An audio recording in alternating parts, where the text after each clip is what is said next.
Recording. Oh, I'm nervous. Oh, I'm nervous too. I'm hoping this records. Oh, does it not record No, sometimes? it says it's recording, but I haven't tested this out in a while. Oh, okay. But I feel like we should be fine. Okay. If not, it'll be fine. Okay. Well, if anything, we'll just come back when my voice is better and do it again. Ladies and gentlemen, welcome to another episode of Echale podcast. My name is Jose Quintero, and I'm very excited today to finally be doing this interview with somebody you guys have all seen on social media. She's been out and about. I've seen her for a couple of years on, maybe like 2 years on social media. That's when she's really blown up. I've seen her at events, and I've been also very sometimes nervous to even go up and ask. And then all of my friends started getting into Baile folklórico, so they are huge fans of yours. Thank you. So without further ado, let me go ahead and introduce you guys. Matisse, last name. You can just call me Matisse Azul. It's fine. Matisse Azul, That's okay. what people know me by. Well, that's your Instagram handle, right? Yeah, that's what people know me by. But Yeah. my last name's Rainbow. So. Rainbow, there you Yeah. go. That's what I was like. Algo con la lluvia, algo azul and whatnot. But I'm very excited. Thank you so much for being on Echale podcast. I hear it's your first podcast. It is. Woo! Ooh, I know. Why is it your first podcast? You know what? I've been invited to do podcasts before, and I think I've had to cancel a few times because my voice was like completely shot. Like nothing would come out. Right now, it's like actually the better of the times that I've lost my voice. And Really? it still sounds kind of bad, but that's the reason that I haven't done a lot of podcasts. It's so funny because I first came across you, of course, on TikTok and on Instagram. I think it's like things started blowing up during the pandemic. Mm-hmm. But then one of my friends, Betol, so shout out to him. Oh, I love it. Yes, I know. He's a good friend. So you guys went to go do a video. I don't know if it was at your house or their house or something like that, where he fell in the water, and it was with the twins. Oh, yeah. Yes. So that's why I was like, oh my God. That was at my house. Oh, that was at your house? That was so funny. Oh my God. He No. always be falling. I know. Always falling. Super clumsy. Entonces, Betol, si nos estás viendo ahorita, just know that you are very clumsy. But a raíz de eso, I started like following you because I had just seen you. I had followed you on TikTok. But I was like, okay, well, now I'm intrigued because Matisse is not a common name that I'm used to hearing. Mm-mm. And then I think it was later down the line that you changed it to Matisse Rainbow, and I'm like, okay, I wonder if that's her last name. Yeah. And I want to know her story and how she got into Ballet Folklórico. And yeah, before we started the podcast, you were telling Sarai, who was so marvelous to like lend us this space, that it's actually German. Yeah, the last name is German. So, my great grandma, I don't know, it was a really, really long time ago though, but my great grandma would always tell us that when I guess her ancestors came from Germany, that they came to America and changed the last name Reinhold. It was originally Reinhold, Reinholt, to Rainbow because it sounded more American, and they kind of wanted to assimilate. It's kind of a similar thing to what happens when people come from Mexico to here or came from Mexico to here. They wanted to assimilate a lot, and so they did other things. I mean, sometimes they would change names, or sometimes they wouldn't speak the language, or whatever it may be. But it was kind of one of those things. It was just a really long time ago. Yeah. So then, fast forward to now. Is your family from Mexico, Germany, or? So half of my family is from my dad's side of the family is like, I guess like German and white American, but way long time ago. Like Okay, so like 5-6 generations? Like maybe more than that, Wow. like way long time ago. Oh I don't God. even know. Pocahontas is I like don't know. time. I have no clue, but my mom's side of the family is Mexican and they're from Chihuahua, Mexico. Okay. Yeah. Is that where the whole Ballet Folklórico comes from? From like your mom? Actually, no. So when I was little, I was maybe like 3 or 4 years old, and my mom wanted to put me in dance. So she had put me in ballet and tap and those kinds of things at some little studio near my house, and I just kind of didn't like it, I guess. Like I was really bored of it, or I don't know. But then we went to a fair one day, and I saw the folklorico dancers, and I was like, that's what I want to do. Like I want to try that. And so my mom was like, okay, well, let's find a group. Like, and then she was telling me, like, did you know that that's kind of where you come from. Like these are the dances from where our family comes from. And so I was like, no way. And so it's kind of a mix between like ballet, there's ballet influences, there's like a little bit of kind of tap. So I was kind of interested in it because of that. But it's way, way, way more like on a big scale, right? Because there's so much that goes on in it. But that's kind of how it went. So nobody else in my family really danced until I started dancing. And we found that. And I was 4 years old when I started. Oh my God. So 4 years old. So you've been doing this for a while. You're what, like 22? Yeah, I'm 22. So you've been doing it for about 18 years now. Wow. Okay. Yeah. Was it hard at first? Because so many people are trying to start ballet folklórico at an older age. And obviously, hacer pasos sinaloenses, jalicenses. I mean, el toro huaco. I've seen that one. Like, that can be very complicated. Because I'm assuming it's it's the same dance, right? Or is it different? So they're all different. It depends actually the region that you dance. And even, so there's so many different states in Mexico, right? Of course. And within each state, there are different regions. So there's like for Sinaloa, we have Sinaloa Mestizo, Sinaloa Costa. So there's 2 different styles of dance there. And then for Oaxaca, oh my gosh, there's so many styles of dances for that one. Like so many different styles of dance for each region. So every region has its own set of steps or its own, I guess, style of dancing those steps. Okay. So there's even like a style of dance called Huasteco, right? And there's, I think maybe 6, I'm pretty sure there's 6 states that have Huasteco dances.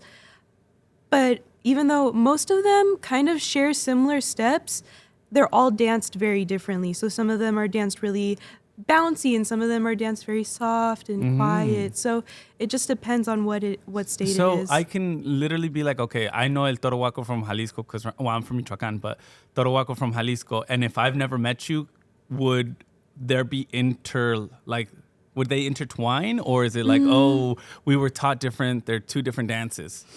It depends on the dance. So there's some very, very, very traditional dances that there's not a lot of I guess variation in them. So when some of those are like Son de la Negra and Jarabe Tapatío. Those are almost always very similar. So pretty much anybody could dance those. But even though the steps are similar for other dances within the same region, you could have different choreographies for different dances, if that makes sense. Yeah. So you'll know all the steps from a region, but it might not be the same choreography. If you're dancing in one group and then dancing with somebody from another group, you're probably going to have different choreographies. Got you.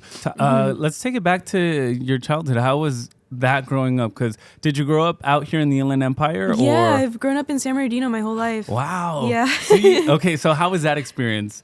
I love San Bernardino, like so much. I actually went to school, elementary school and middle school in San Bernardino. And then I went to Redlands for high school. Okay. Which one, Rev? I went to Rev for my first year. Okay. And then my second year, and then for the rest of high school, I moved to RHS. And it is just so different, even though it's just the city over, like huge culture shock, right? Like very, very different. But if I had to choose, I would have picked San Bernardino like any day. Really? I even told my mom like several times when I first started at Redlands that I just want to go back to San Bernardino. Like, I don't want to be here. And even though the schools were really great and I had some good teachers and everything, it's different. What would you say was the difference? Was it the culture? Or is it the community? Was there more Latino? Obviously, more Latinos in San Bernardino than there are in Redlands. Yeah. And was that like a big... Yeah, I think so. And I think another thing is the way that people are raised a lot of times. Redlands has a totally different like economic status for the most part. Like, I mean, obviously there's going to be variation in every city, but Redlands in general is more, it's a richer population, right? Yeah. San Bernardino is not. And what I noticed from that is that a lot of people that grow up having everything aren't as grateful or I don't know, they don't acknowledge the things that they have as much. Whereas if you grow up in a place where you're not receiving as much, you're showing that you're grateful for everything. You say thank you for everything, even if it's somebody just giving you like a little snack or whatever. Yeah. And it wasn't like that in Redlands for some reason with most people, I would say. Yeah. In my experience. I love that you're talking about San Bernardino in that light, because I feel like sometimes it is hard to represent or to be prideful of an area where it's sometimes forgotten. It's forgotten for a lot of people in Los Angeles. It's forgotten even. The only thing that you know San Bernardino of is like the shooting that happened years ago, which I'm assuming you were in school at the time. I was, and we went on lockdown, and my mom was actually in a building very, very close to where it happened, and so she had to send some of our. I was in RHS, I think. My mom had to send one of her friends to go pick us up because she was on lockdown until like 8:00 at night, I think. I definitely want to dive in more into San Bernardino because, as many know, I went to Cal State San Bernardino. I grew up in Fontana. So we're going to go ahead and take a little break. And when we come back, we'll continue with Matisse to talk about San Bernardino. And then further on, go ahead and talk about Baile Folklórico and how she came to become who she is now. No te muevas. And we're back with Matisse. So we're talking about San Bernardino. Hey, I know, right? Repping the Inland Empire, and I'm so happy that somebody finally is talking about San Bernardino in a limelight that it deserves. I went to Cal State San Bernardino, and it was one of the most beautiful experiences, and I understand that feeling and that notion of being forgotten and whatnot. Mm-hmm. So now you're super involved within the community because I see you at the Quakers games. Talk to me about that. How'd you become involved? Well, so actually, I do go to those games, but mostly it's 66ers. Oh, so that's here in San Bernardino. Yes. That's really close to here, actually. But basically, somebody reached out to me from their, media team a couple of years ago and asked me to do a performance. And so I was like, oh, do I need to see it closer? My bad. I was like, I didn't want to say it, but like she said it. There you go. Okay. Yeah. So they reached out to me and they were like, hey, we want you to do a performance for this special event we have. Are you interested? I was like, absolutely, sign me up. So I did it. And then I became really good friends with her. And the year after, which was last year, she had asked me to do a performance every Kukui night. They call it Kukui nights, and they're special event nights. And there's 4, I think. I believe there's 4 of those a year, or 6 of those a year, something like that, season. And so I did all of those. And then she had asked me to do 2 additional performances on Pachuco night, which is another special event night. So they're all like Hispanic Heritage Night, Latin Heritage Nights. Just to represent and to be part of that. And then I've also done like just promotional things for them, like photo shoots and things like that. And I love being part of the community because I grew up volunteering, like YMCA. My mom worked at the YMCA, so I was always volunteering there. And doing just a bunch of different things. I volunteered in dance groups growing up, or in my dance group growing up. And it's a really big part of me.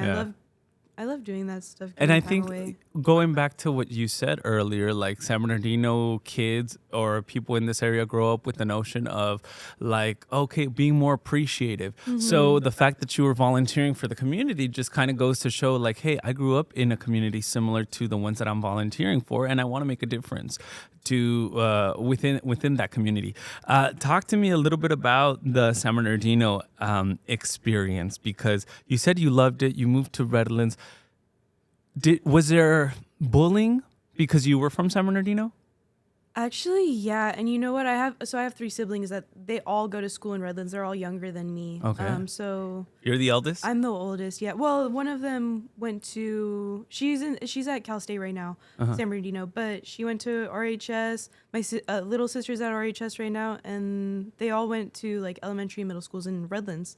But a lot of people won't come like to our house because we're in San Bernardino, or like, especially my sister, she's on the cheer team, right?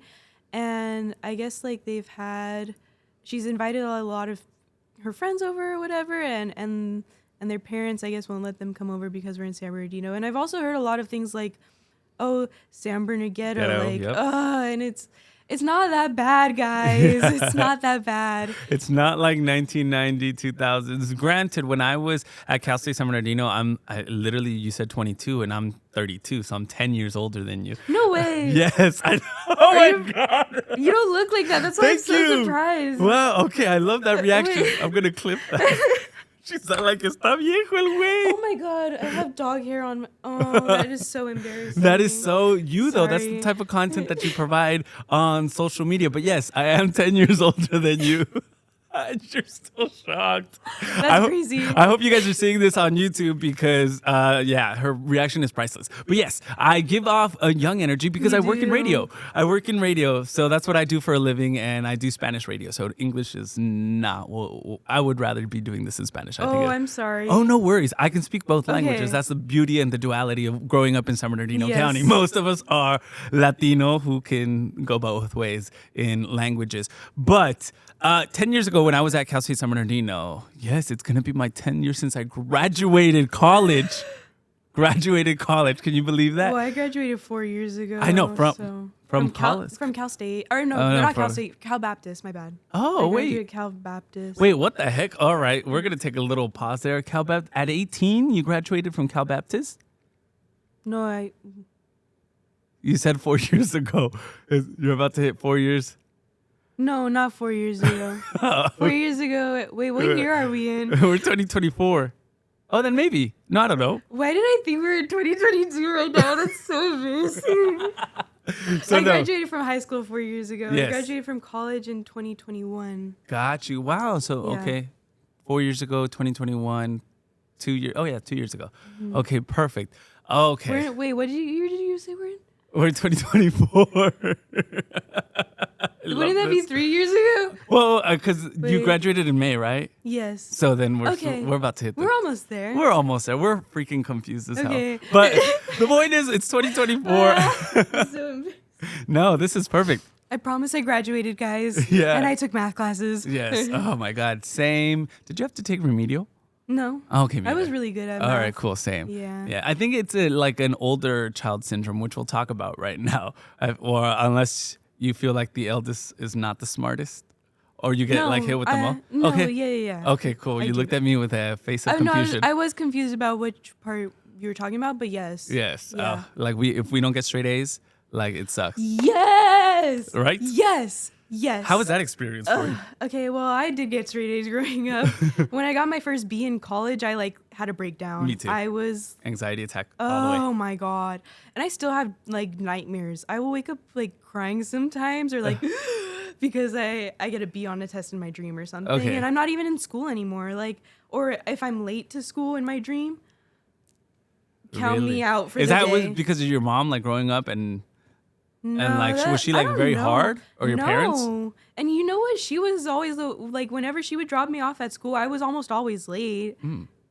But she didn't care. Like, Oh, okay. I mean, I was Go there on mom. time, but I was like 2 minutes early before the bell, so I was like running to class. But I don't know. I was always just like an anxious little kid growing up. Even Yeah. in elementary school, I remember like always being so anxious. I didn't know it was anxiety. I don't think my mom did either. But I would always cry like the first 2 weeks of class up all the way through high school. Like when my mom would drop me off at school, I would just cry and cry and cry because I was so anxious. And then even before, and starting in middle school when we would have to switch classes, you know what I'm talking about? Yeah. Like periods, Yeah, like yeah. switch classes. I'm not that old. Okay, I just want to make sure. Sometimes I'm like, oh, never mind. I know you know what I'm talking about. Yeah. So when we would have to switch classes and stuff, that gave me a lot of anxiety, and I would have to go like several days before school started to the campus to go find all of my classes and then practice walking to them because I was so anxious that I wasn't gonna find them.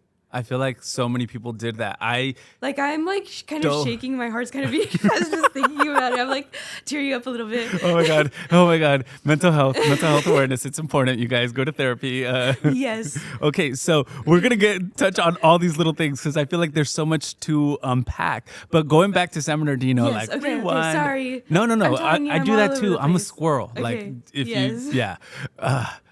Okay. No. Okay. Okay. So San Bernardino. back then, obviously, like they were people when we would go out to LA for parties and whatnot, be like, oh, San Bernardino, or what's in San Bernardino? Oh, there's nothing out there. It's just like baseline because they were talking about the hookers and whatnot. And oh, you're like, not the hookers? Oh. Well, yeah. Well, you didn't know? No. Oh, okay. Well, maybe that was a 10-year ago thing. Well, then. But don't that's where know. they would like post up, and you could sometimes see it like when you would drive by the In-N-Out. Sorry, In-N-Out, if you ever want to sponsor this, and I just kind of said that, but like that's where they would stop. And sometimes after a party, we'd go to like In-N-Out, and then you just see sexual workers working. So I can see where a lot of people and a lot of these parents are coming from, that they don't want to let their kids go, but then things are changing, things are progressing, things are moving. If you see the communities around there I mean, it sucks to a certain extent, like more gentrified, se podría decir. And even Cal State San Bernardino area, it is beautiful. It's and real nice over there. and it's Yeah. expensive. Like, try buying a house out there, it's expensive. It's really And nice then over there. Highland is like the bougie It area. is. Yeah, it's really nice over there too. And then just the in between is kind of like, that's where I live. Oh, yeah, so see? I know. Oh. Oh. Oh, the lights turned off. The good thing is I know.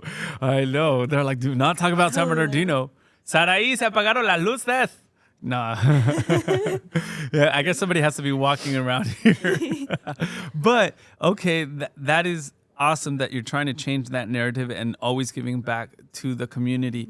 Going back to your parents, and how strict were they because you were the oldest? Yeah, so I've noticed a huge difference in the way that they parent my siblings and the way that they used to parent me. So growing up, I wasn't allowed to like, and I understand it now. I do, because I'm not gonna let my kid probably do this stuff either. But I never had a sleepover. Same. Ever growing And up. I'm a guy. You're a girl. The first time that's crazy. Okay, Yeah. The first time I had a sleepover wasn't even a sleepover. I had moved into college. And I was crying because I was like so scared because I've never slept at like really anywhere without my parents. So never had a sleepover. Wasn't really allowed to go out by myself until like senior year maybe, and I was only able to be out there for a couple of hours and then go home. I guess I could have friends come over, but it wasn't that often because we were really busy all the time. So it was just like things like that. And now my brother is allowed to go to like his friends' birthday parties, and him and I are 11 years apart. So he's still young. He's in middle school right now. But yeah, he's allowed to go to his friends' birthday parties. He's allowed to have sleepovers and stuff. Like his friends are over all the time. Same with my other little sister.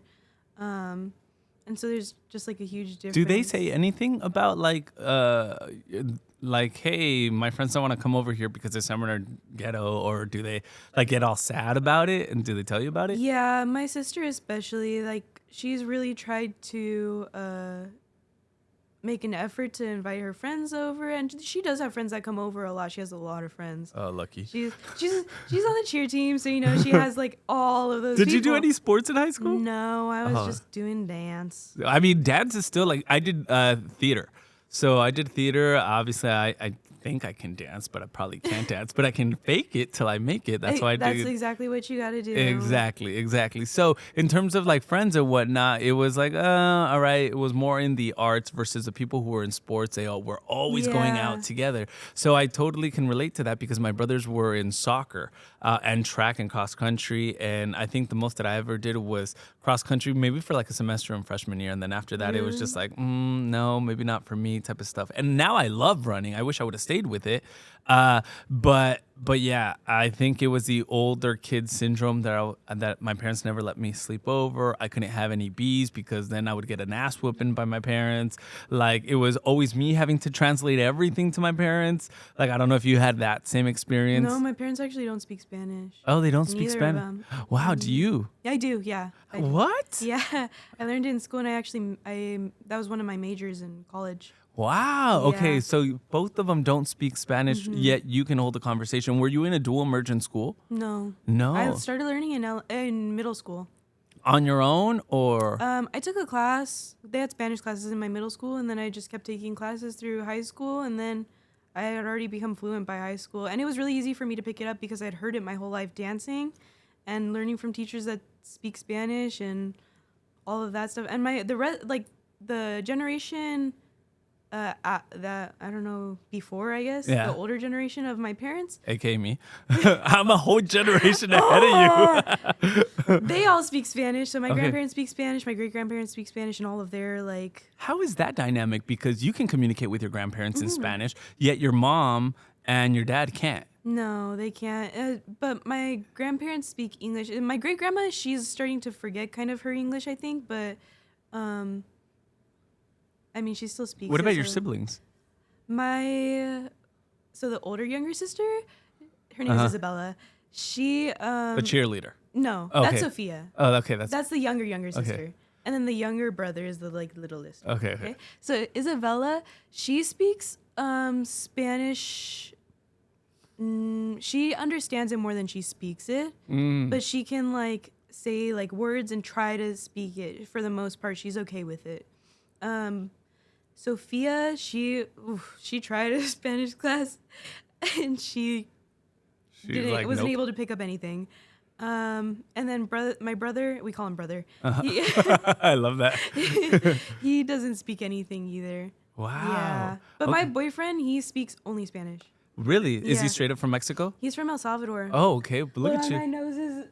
Go ahead. Go ahead. Do you? My nose is leaking. It's okay. It's like literally I have a cold. little Susie. cold. Yeah, I think we're all starting to come down with a cold because it is definitely chilly. And last It night or is. these past couple of days, I was like, oh my God. Yeah, and it was raining really hard. Yeah, and I think because like the mountains, which are so beautiful, if you guys are ever out here in San Bernardino, like you can see the whole snow that fell, and I'm just like, oh, every time I wake up and I drive, and I'm like, wow, this is breathtaking. Yeah. But I think all that air, it's Yeah. like it's affecting us.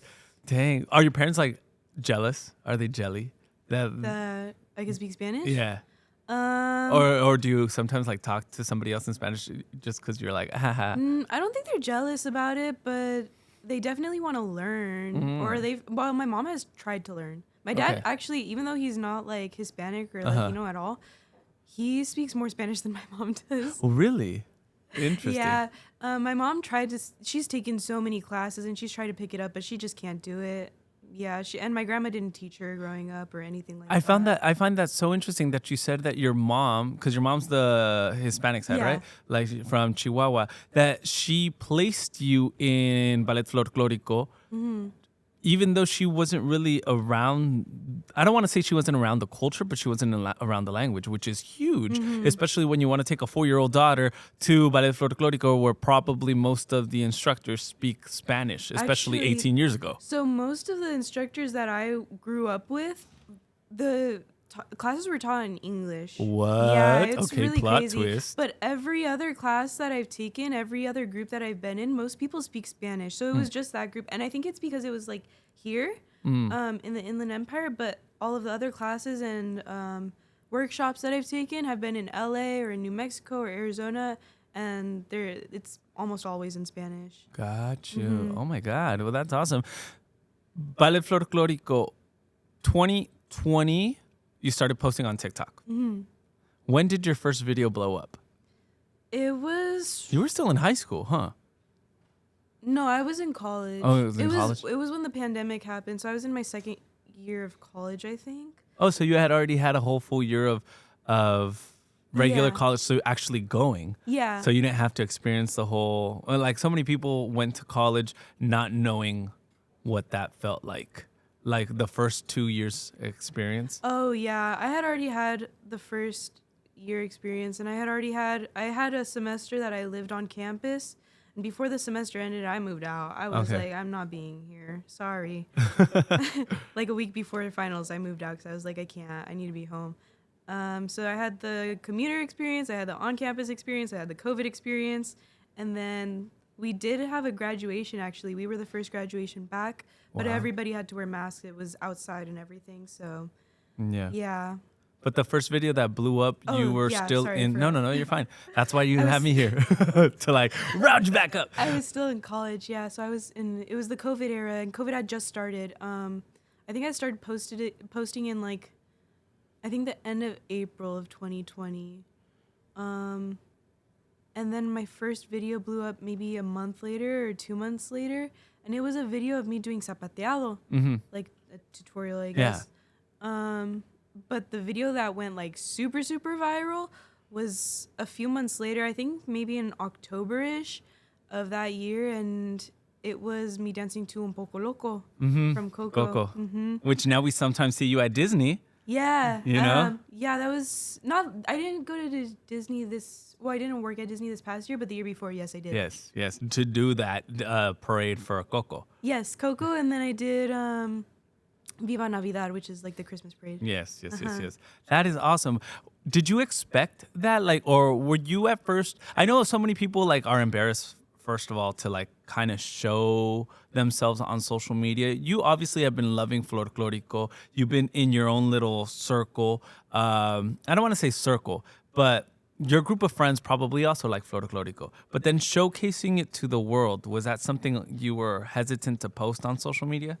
At first, no. No, okay. At first, no, because I wasn't doing it for that anything. reason. Yeah. I was mostly doing it because, one, I wanted to keep myself accountable for practicing, and I was not a very good, I will admit, I was not a very good dancer at all. Oh, Even okay. though I had been dancing for like years and years and years, when I first started TikTok, I was not a very good dancer at all.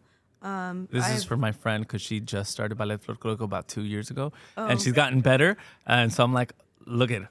She said she wasn't good. It takes a lot of practice. But yeah, wait, I forgot what we were talking about. Oh, your now. video. You were posting it for Oh, yourself. yes. Sorry. So sorry. Squirrel. So yeah, I was posting it for myself to keep myself accountable for practicing, and I was also posting it because I was teaching at a school at the time, Folklórico, and I was kind of worried that like they were gonna be like maybe bored and they were missing it because we had to stop like that. Like, Yeah. Very quickly, I got all my stuff the last day, and we didn't even know it was the last day until I had already gotten there to Oh, teach. wow.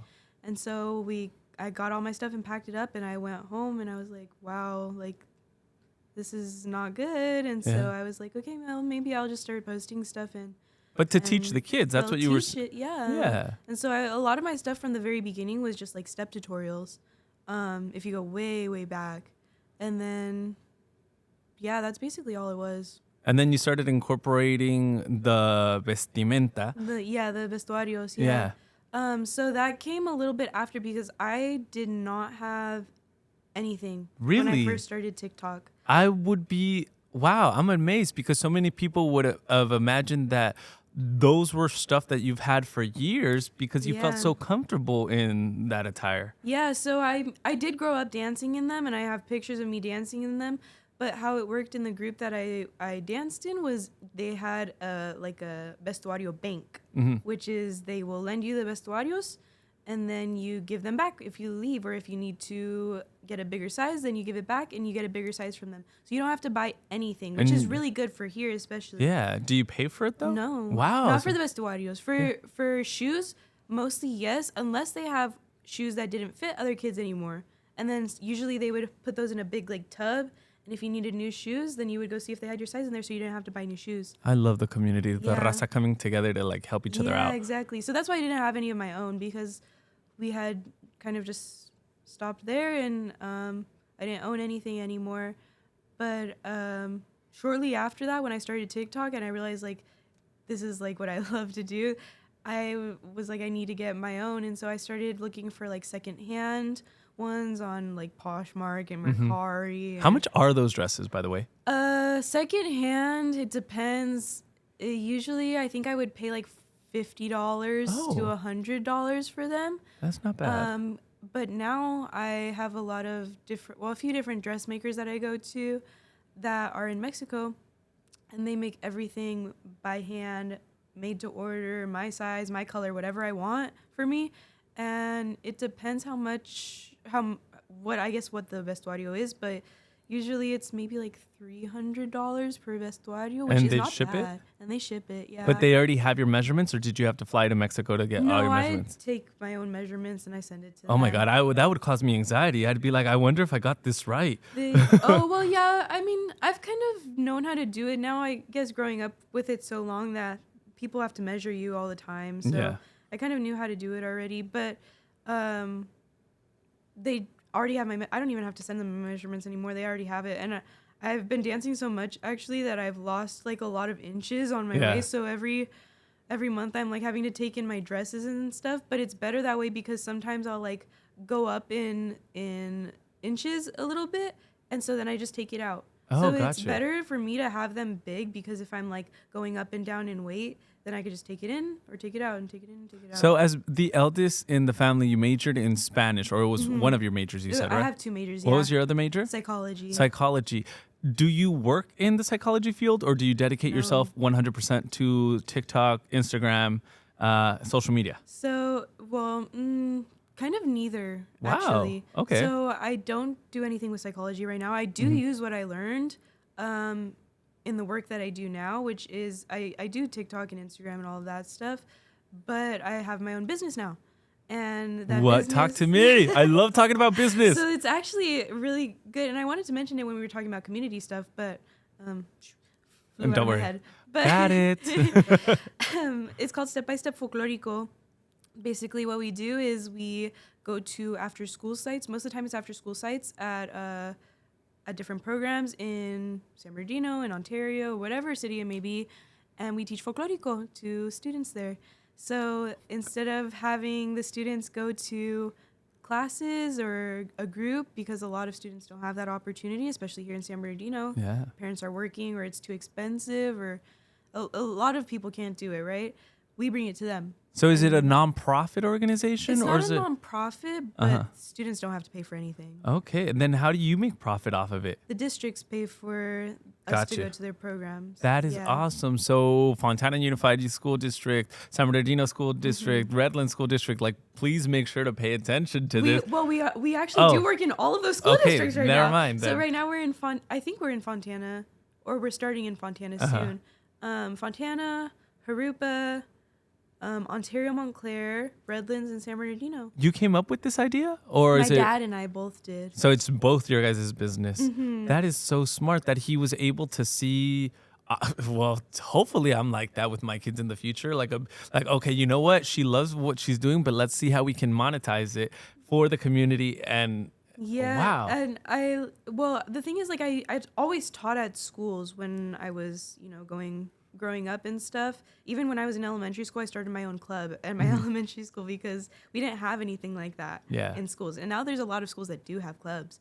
But I had started my own club in my elementary school. And then once I got to high school, I wanted to start teaching at elementary schools. So I was teaching at a few different elementary schools here in San Bernardino. And I told my dad, I think early last year, I was like, I miss teaching at schools. Like, I want to do that again. And I thought I was going to teach at one school like I used to, 2 days a week for an hour every day or whatever.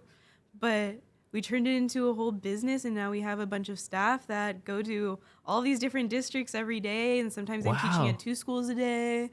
How long has this business gone? We started last year in the summer. And how did you start marketing, or how did you start having those conversations with the district? Does your dad do most of the business aspect of it? Yes. So is he in a business background? Yes and no. So he actually started as a teacher. He worked as a teacher for a long time. And then he was a vice principal and then a principal. So he knows a lot of people in the school system. Then after that, he started his own business. That was it was like a STEAM kind of business, or STEM. He calls it STEAM though because he likes to add art into it. Yeah. Thank you. Exactly. Yes, you get it. So he started that, and then the lights went off again. It's okay. Hello. The good thing is we have these lights on. These won't turn off. No se nos apagan a nosotros. You want me to get up and... No, it's okay. Sarai! She's our personal light walker. We know. Yay! Hello. Do a dance? Yes. You're good. So your dad was a vice principal. He knew all these people. He saw an interest in what you did, and he said, "You know what? He started his own business prior, right? And then he's like, let's turn this into a business." Yeah. What's been the most difficult? I think the most difficult part of it is getting students that don't want. Well, actually, it's not even. It's not too difficult, but there's a lot of students that we teach that don't want to do it. So that at first that was a challenge for me because I was used to working with kids that it was like a club that they wanted to be there, and right now that's not how it is. Like a lot of times the kids don't have a choice if they want to do it or not. They're being placed by the district. Exactly. So in Redlands, I teach two groups of 85 to 100 students in one day. So we teach 85 to 100 students for 1 hour, and then we teach the next 85 to 100 students for the second hour. So because it's different grade levels. Yeah. So a lot of those kids maybe don't want to be there, or they've never heard of it or whatever. So we started off with a kickoff presentation. So they get to know kind of what is folklórico, and we show them videos about the culture and what the climate is and why we wear the dresses that we wear, the suits that we wear, and what do they mean and what is the culture like there. And then I'll go out and do a dance from that state. We do 3 different states. I'll go do a dance from that state, and then I'll invite some of the kids up to learn a step. After that, we start doing folklorico classes, and the students will come in and I'll teach them something. But the way that I get them is we do warm-ups every day, right? Started with the Peso Pluma song. Compa. Yes. Yes. And they're like, they all call me Miss T. They think Miss that T. my name is, I say, okay, my name is Matisse. I say, hi, everybody, my name is Matisse. They all think it's Miss T. I don't know why. So they're like, Miss T, I know this song. Compa. That's awesome. Then we start the first dance that we learn is Remember Me from Coco. We do Remember Me from Coco, so that they kind of get into it a little bit. So they start learning easy steps. It's a song that they recognize and that they know the movie from, so they relate to it. It's not something super traditional from the start. Out of all those students, like 85 to 100, you have 2 groups in Redlands High School. How many of them actually want to do folklorico? Aside from that, like, do they do private lessons with you? Do you have another studio for like people who want to do this seriously? So I have a studio. We just got a studio actually beginning of January. And I might have to go take a class. I've always wanted to do folklorico. Yes, you have to. We haven't started classes yet. I'm planning on maybe starting them in a couple months, maybe in the summer, just because we just got the building and we're still working out the kinks with the business and everything. But we have had a lot of students that are asking for classes, and even parents. Like I've had parents be like, I want to join this. Like, do you teach adults? So we will be starting classes soon, because that's something that I really, really want to do. And I've always wanted to do it. Like, I'm literally living my dream right now. I never thought I would be able to do something like that. That is beautiful. One of my closest friends, shout out to Stephanie, she also sent me some questions that she wants. She's like, can you ask her these things? Okay. But she started doing folklorico about 2 years ago. And obviously she's you're younger than me. She's 30. Oh no, she's 30. She's not 32. But she loves it and whatnot. And obviously it's been a whole journey, just her picking up the steps, learning it, and learning more about the culture and the different regions that that folklorico has. So I find that interesting that now that there's also a space for kids so they can start learning it at a young age, and then you're also going to create a space here in the Inland Empire for adults. When did you realize, like, oh my God, like, I'm becoming popular on social media? Was there somebody that reached out to you, a famous person that followed you, a famous person who liked your post, and you're just like fangirling or freaking out? I don't know. I don't think I've ever really thought of it that way. Okay. I'm going to be honest with you. I never did it to gain followers at all. And I feel like that's what a lot of people think that I have done. But it's never what it's been. That's never been my goal. You've been doing what you love, like you said. Yeah, my goal was to share the culture with everybody and to show people what it is, what folklorico is, and to, I guess, inspire people to learn folklorico or to learn more about it, or to learn dances from their own cultures too, if they're not from Mexico. So that's been the main goal. I've never really thought of it like, oh, I finally got this many followers, or I have this many followers on social media, because it doesn't really matter to me. And I don't want to think of people that follow me as a number. Yeah, I agree. That's something that's always been really important to me, is I want to make real connections with people and be a real person to people. I don't want to be a fake person. I don't Yeah. want to be somebody that they just see on social media. Like I want to show people who I am and what I love to do, and hopefully they'll Yeah. want to do the same. No, I love that because I think we can see it through the phone, on TikTok or on Instagram, the love and passion that you put in for every dance.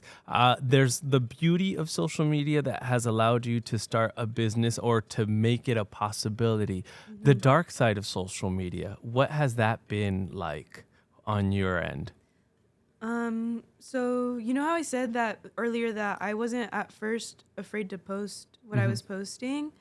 Now I am very self-conscious of everything that I post. Like very self-conscious. I think I have to like re-record videos sometimes 30 or 40 times, and even if Wow. it's just like a 30-second dance or whatever, like I'm just redoing and redoing and redoing it just so I can, because I know I'm going to nitpick at stuff. And I know people are going to nitpick at stuff because what I do is traditional dancing, right? There's a way that people think it should be done. But the thing is, it's dance and it's evolving. And if you go, exactly, if you go to a pueblo, you're not going to see all of the stuff that I'm wearing or that anybody in folklorico wear. Like, you're not going to see that stuff most of the time. If you're going to a pueblo and watching them do their traditional dances, you'll see some of the steps, but it's so different.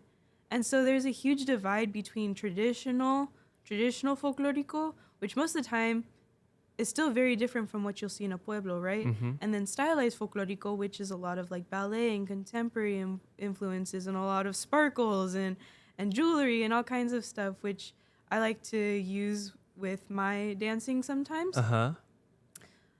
But there's just that divide, and so it's always like you're never gonna make people happy with the dances that you're doing, I feel like. And it's really difficult for me to find that middle ground, I think. So that's like kind of the dark side for me. And then also there's just like no way that I'll be able to join a group ever again because of a lot of, I do have a lot of people that support me in groups, and I do have a lot of people that love what I do from groups. But there's a lot of people that don't like what I do, and there's a lot of people. When you say groups, is it like folklorico groups? Yeah. Okay, so that's why you started your own, in a sense, or are going to? Yes, because I want to change the culture of folklorico and what a lot of people experience in their groups. Because there is a lot of divide among groups, and there's a lot of competition, but in a bad way, if that makes sense. Like, they'll step on whoever they need to step on in order to get to the top, instead of having the good kind of competition, the healthy kind of competition, where it's supporting each other to get better and better and better and better with each other.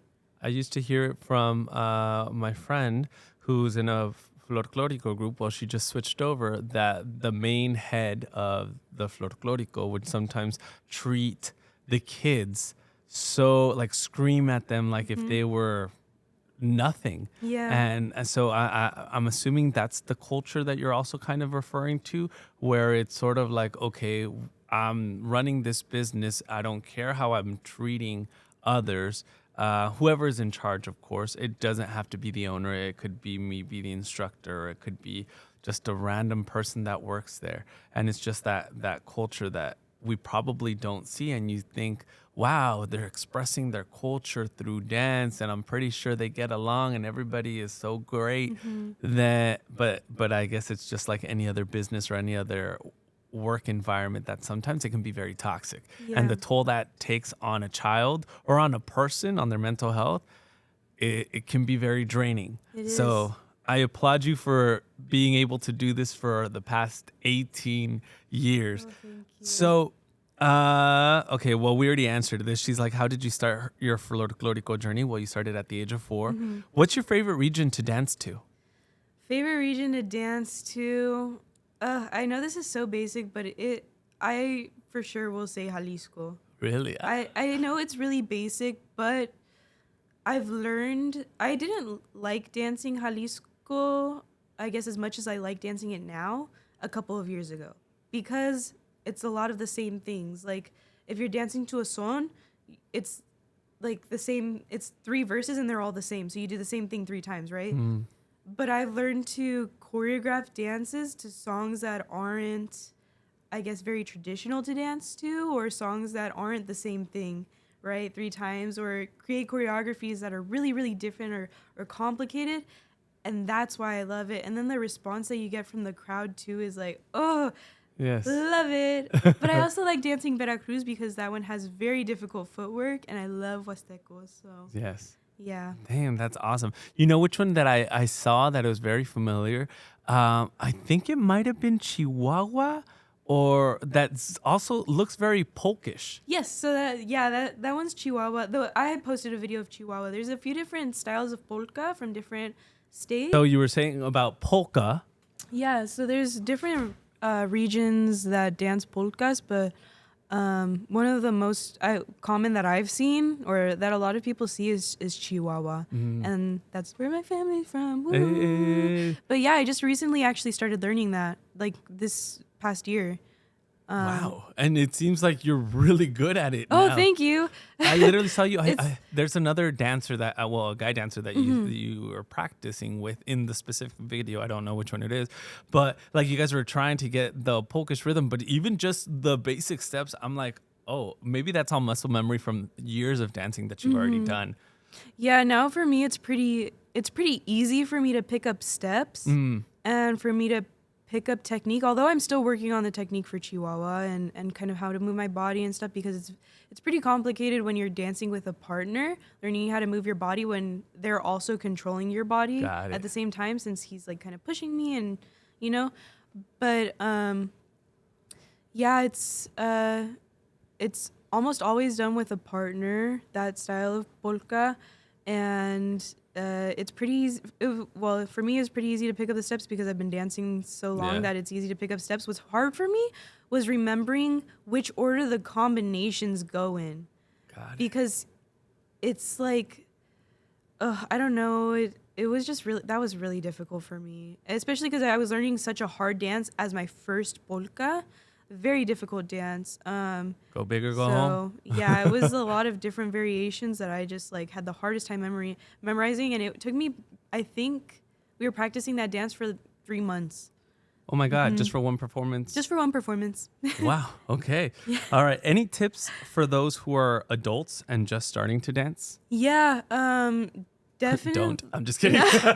No, so folklórico, well, any style of dance really is something that you can dance when you're older. But folklórico is something I feel like is very easy for people to pick up because it's so repetitive. So things like ballet are, I think, very difficult for people to pick up because it requires a lot of flexibility and a lot of strength, and there's a lot of different variations in steps that you have to memorize. Folklórico, for the steps, you do the steps most of the time for a while, and if you're learning one region and you stick to that region, you can learn the steps really well, and then a lot of those steps you can apply to other regions too and build off of those.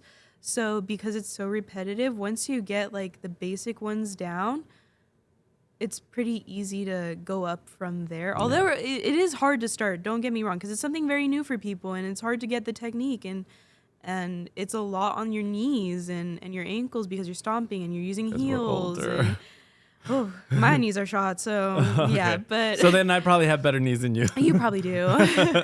But yeah, so it is something that people can pick up pretty easily if you're good at remembering combinations. What's hard for people, for girls, especially when they start using skirts, because you have to do the skirts at the same time that you're doing your feet. So a lot of times when I'm teaching skirt work to somebody that's never done folklórico before, they can do the step perfectly. And we worked on the step so long, but once we put the skirt in there, it's out of their head. Really? They don't remember how to do the step. That's interesting. Oh my God. No. Yeah. So this podcast is obviously called Echale Podcast, Echándole Ganas a la Vida. Your journey is so beautiful, and I commend you being Latina and also half Latina, half white, you would say. Yeah, but knowing Spanish, even though your parents don't know, the commitment you have towards our culture, I'm sure you get so much backlash from Mexicans or from oye, like you were saying, nitpicky, but do you ever get backlash like, ¿Y esta quién se cree que es? Like, who does she think she is? All the time. Really? All the time. Is that yeah. hurtful? Like, It is. Or at certain point do you just like? No, yeah, well. Or in the beginning? It hurts a lot more now, I feel like, because Wow. I've worked so hard for everything that I mean, I've worked my whole life to be where I'm at today. I've danced my entire life, basically. So what's more hurtful for me is when people tell me that I don't deserve, like I've had people tell me I don't deserve to have what I have. And it's not only because of the way that I look, that I have white skin or that I'm half white or whatever. It's because they think that I'm not a good dancer, that I'm not educated in dance, or that I haven't studied it, or like people just I don't think they realize the commitment that I've put into it, because they see such a small portion of what I do, which I get. Like you haven't seen all of it. They don't see, like, sometimes I'm rehearsing for like 12 hours a day or 16 hours a day, or I'm practicing every day. I'm teaching, and I've researched a lot, and I've learned a lot over the years, and I'm still learning, obviously. Like there's always something to learn in Folklórico. You're never gonna know everything, because there's so many different styles of dance to learn, right? But I do know a lot of things, and I'm showing what I've learned.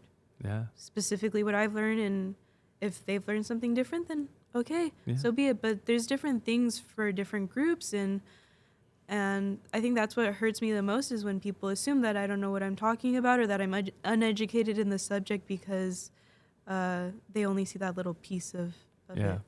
One other thing that I wanted to touch on is your voice. Because your Instagram videos sometimes, obviously, like when I talked to Betol, he was like, oh, you got to get her on a good day, because you just never know when her voice is going to give up. And I'm like, what do you mean it's going to give up? And then obviously I never hear you talking in your videos unless it's in your Insta stories. And then all of a sudden one day you're like, hi guys. Yeah, really bad. And I'm like, wait, is this her normal voice all the time? But then you went through surgery and everything. Yeah. So actually, okay, so I got surgery last year.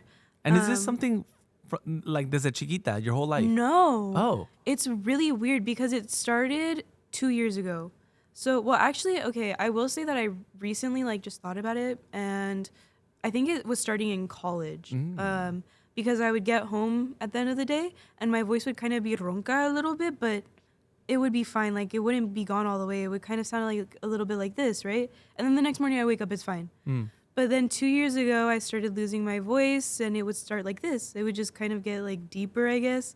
And then it came back, and then I would lose it again, and then it would come back. And every time that I lost it, it would be gone for more and more time.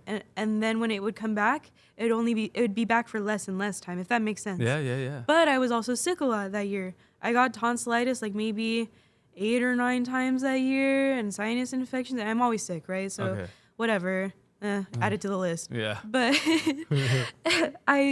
I think the last time I had lost my voice that year was, I had lost it for 2 months. Wow. But it wasn't nearly as bad as what happened last year, when it was gone completely. It was gone pretty much, sounded like a whisper, but at least something was coming out, you know? Last year, I had it back until, I think, April, I want to say. And then I lost it for 3 months completely. It sounded like this for 2 weeks, I think. After that, 3 months like this. Or 3 months way gone, bad. It didn't even sound like that. Nothing was coming out. Not even a squeak. It just sounded like air. How did you not freak out? I mean, or your parents, or? I don't know. I think because I had lost it, so I think I was kind of just preparing for it, because my voice had been gone just for a couple of days, and then it was gone for a week, and then it was gone for 2 weeks, and then it was gone for a month, and then it was 2 months. So it was gone for a longer amount of time every time, and it would get worse and worse and worse every time. So this time was just they literally, you want guess what they told me? Guess what they told me? We need to get your tonsils removed. No, I asked them to do that. Oh. They just said no. Oh. No, guess what they told me the reason was? Dance? No. Andas a patarrais. You were without shoes. Nope. What? Stress. That was it? I was Can you believe that? That was it? Was that really it? I don't know. You don't have We a medical still don't know. Oh, to this day you still We don't still know? don't know what happened. So basically what they told me is that there's nothing wrong with my vocal cords. Like, they look perfectly normal. The thing that's wrong with them is that they don't close all the way. So your vocal cords are like this, right? When you're not talking. Then when you talk, they go... Dude. We're gonna stand up. Ooh, hello. I'm gonna walk. Okay, have fun. Be safe. Don't trip. Yay! Let them be liked. We're back. Okay. Now we're better. Vocal cords. So vocal cords. So your vocal cords are like this when you're not talking. Then when you are talking, they come together and they vibrate, right? So they touch, and that's what creates sound. What mine were doing was I would talk and they would go like this. They wouldn't even touch. They wouldn't touch. So there was air escaping through, which means my vocal cords couldn't vibrate and I couldn't talk. So what they did for the surgery was they injected filler into my vocal cords. Got you. And swelled them, basically. So it makes them bigger, which makes it easier for them to touch. And the idea is, I guess, that it's gonna train my vocal cords into working properly once the filler dissolves, because the filler's not gonna last forever. Yeah. So how long until the filler dissolves? This could be it. This could be it, guys. After this podcast, you guys. The one and only This could be podcast, it, one and done. I mean, I've lost my voice. This has been, I think this is like the 4th or 5th day that it's been gone. Oh. So, this time. But I've lost it 2 times before since the surgery, and it was gone for like a week. But those times I was like real sick. This time I wasn't that sick. I was just like kind of sick from coughing a little bit, but not that bad. I don't know. It's so weird, but they said the filler could last up to 2 years, maybe. It just depends on the person. And but they also said if you're sick a lot, if you're like using like your vocal cords, well, when you cough, your vocal cords like slam together, right? So it helps. It makes the filler dissolve quicker. So I don't know. We'll see. It's all a game. It's all a waiting game. Well, talking about games, we have this game that my friends at Yo Sabo, Tu Sabes, provided. So I want us to play. So obviously this is going to be interesting. So have you ever played this game? No, I've never even heard of it. No. So basically I'm going to tell you a word in English and you're going to have to tell me what the word is in Spanish. Oh, God, so okay. I'm going to pull a card out and then you're going to pull a card out because obviously it ain't no fun if I can't play. Okay. All right. So I'm going to pull the nervous. first one out. ¿Cómo se dice mailbox? Oh. Is it correo? I mean, that is It's one of like the words. post office, right? Or like, like mail. Mail, yeah, that would be correo. But I do call it that. I'm not gonna lie. I call it that Oye, ¿ya too. agarraste el correo? I don't know what the real word is. Buzón. I've never heard of that word before. I'm not gonna lie. I always call it correo. Me too. Don't worry. I was like, oh, okay, pull a card. I've seen people play this game now that I know what it is. Okay. Yeah. And I'm always like guessing it. And I can never get the words right because I always use the wrong one. Okay, let's see. I work for Spanish radio, so. Oh, I would never be able to guess my this God. word. Okay, ¿cómo se dice mattress? Mattress. Mattress. Not a cojín. Oh my God, mattress. El colchón. Yeah. Yes. Okay. Yes. Okay. Cool. Okay, this one's easy. ¿Cómo se dice mushroom? Hongo. Almost. Did I say wrong? No, hongo. Hongo is fungus. But like I get it. A mushroom is a type of fungus. That's what I call it. Champignon. Oh, I've never. Like you've never been like. I've never heard it called that. I always call it hongo. So when you're like, oye, en mi pizza le puedes poner hongo? Yeah. No, le pones champiñones. That's what my boyfriend has said too. Is hongo. Póngale So hongos. I was like, I don't know. Yeah, well, hongo is sort of like a fungus. Yeah. So like put fungus I on don't know. it. All right. Okay. We'll do that one and one more each, and then that's it. I'm so bad at this game. Okay, it's okay. Oh, I would have gotten this one. ¿Cómo se dice mustache? Bigote. Yeah, that's okay. easy. All right. ¿Cómo se dice nail? Uña. No. Well, actually, yes. Oh wait. The- Are you talking about the? Nail. Uña. Okay, I'm gonna give her. I know what screw is, but I don't know what nail is. I just know tornillo. Tornillo. Okay. Nail. Clavo. Oh, I didn't know what that one was. Okay. I just wouldn't have guessed. All right. Cool. Last one. Last one? Let's see. Heart of the card. Oh, I would never be able to guess this one. Damn it, ¿Cómo se dice pee? Not pee. No. Okay, no, but like the pea. The green ones. Oh, I don't know, frijolito? No, it says chicharro. Oh, chicharo. Chicharo. Yeah, chicharo. I would have never guessed that one. So, I've never even heard that word. A lot of these words I would never even be able to guess. ¿Cómo se dice swimming pool? Piscina. Wow, okay, you Yeah, got I it. knew that one. Okay. For sure. I would have I said have a piscina in my alberca. house. Oh, I've heard that word too, but I've never used it. Okay, cool. Well, you got it right. 1 point for you. ¿Cómo se dice winter? Invierno. Yeah. Yes. Yeah. ¿Cómo se dice wound? Like I got a wound. Herida. Yes. 2 for Yes. 1. All right, let's see. I know. ¿Qué será? ¿Cómo se dice wrist? Wrist. Wrist. Muñeca? Yes. Oh, not a doll, y'all. Wow. I work in Spanish radio. I'm telling you, like I need to know these words. If not, like it's embarrassing. ¿Cómo se dice fountain? Oh, this one I'm not gonna know. I feel like you are. Like it starts with the same letter. Use Same letter as what? as fountain. I give Puente? you Puente. Yay! How did I know that? That came from like the depths of my brain. Spanish too. All right, one more. Let's see if we can get a perfect score here. Oh, Spanish really coming in clutch. Okay, body parts. ¿Cómo se dice waist? Waist, cintura. Yeah, that one was easy. I We got you. Wow, 3 for 3. 3 for 3. I mean, Well, you majored in Spanish. I'm a native Spanish speaker, Yeah, I so. still don't speak very well. Your sometimes accent. it's off. I don't know. But it was really great. Yeah. Matisse, thank you so much. Where can people find you? You guys can find me TikTok, Instagram, YouTube, Snapchat at Matisse Azul. Azul is your middle name?